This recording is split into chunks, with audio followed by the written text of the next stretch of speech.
Okay, so let's dive right in. We're going to be talking about a manuscript from Napoleon Hill, the guy who wrote Think and Grow Rich. But this is not that book. This is the one that was considered so radical, so controversial, that it was literally locked away from the public for over 70 years. And just look at this timeline. It's incredible. Hill wrote this thing back in 1938, right after his biggest success. But his own family was so worried about the public backlash, especially because of its harsh critiques of schools and churches, that they hid it. Hill died in 1970, and the book was still under wraps. It wasn't until 2011 that it was finally published.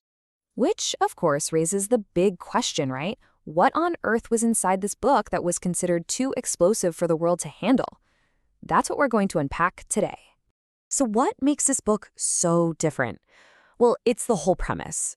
Hill structures it as this imaginary interview, where he basically forces the devil himself to sit down and confess all of his secrets. Now, let's be super clear here. We're not talking about a religious figure with horns and a pitchfork. For Hill, the devil is just a metaphor.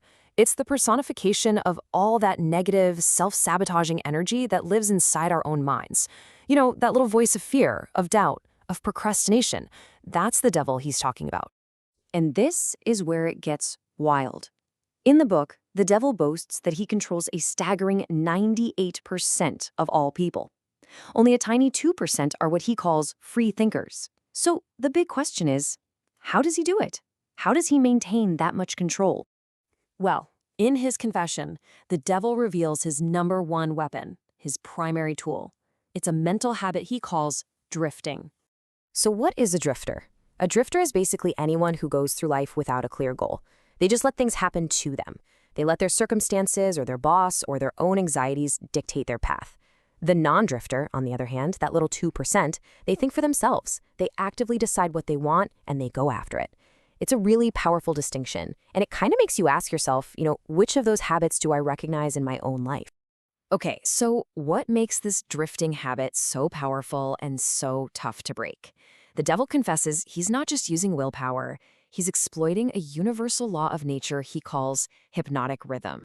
Hypnotic rhythm is basically the natural law that makes our habits permanent over time. You know how it works. It starts with a thought, you repeat it, and pretty soon it becomes an unconscious habit. Well, this law then fixes that habit, making it totally automatic. And here's the kicker. The law is neutral. It doesn't care if the habit is good for you or bad for you. It will lock in whatever you do most often. So, after laying out the problem, drifting, and the mechanism that makes it stick, hypnotic rhythm, Hill finally reveals the solution. He gives us the code to break free and actually use this same power for our own success. He lays out 7 clear principles. And these aren't just, a random list of tips. They're designed to work together as a system to build a kind of mental immunity to drifting. Now, while all 7 principles are important, we're going to zoom in on just 2 of them.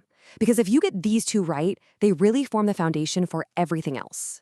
The first one, and honestly the most important, is this: definiteness of purpose. You have to know exactly what you want, not just a vague idea, like, I want to be happy. I mean a crystal clear, burning purpose. This is the ultimate antidote to drifting, because it gives your mind a specific target to lock onto, instead of just floating around aimlessly. And the second one is that you have to completely change how you look at failure. Hill says that every single adversity, every setback, carries with it the seed of an equal or greater benefit.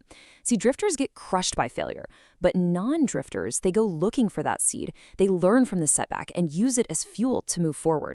Okay, so all of this, it really boils down to one final, very personal choice that every single one of us has to make.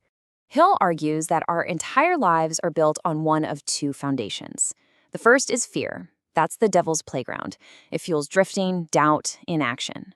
The other foundation is faith. And for Hill, faith is your greatest power. It's the bedrock of having a definite purpose and believing, truly believing you can achieve. Hill actually had a name for this force of faith. He called it the other self. It's that deeper, more resilient part of you that doesn't really know limitations. But he noticed that for most people, this other self only really wakes up during a crisis, when they're finally forced to stop drifting and actually think their way out of a problem. So really, the ultimate message from this forbidden manuscript is a choice. It's your life. Are you going to let fear and circumstance push you around in a state of drifting? Or are you going to awaken that other self, define your purpose, and claim total ownership of your mind?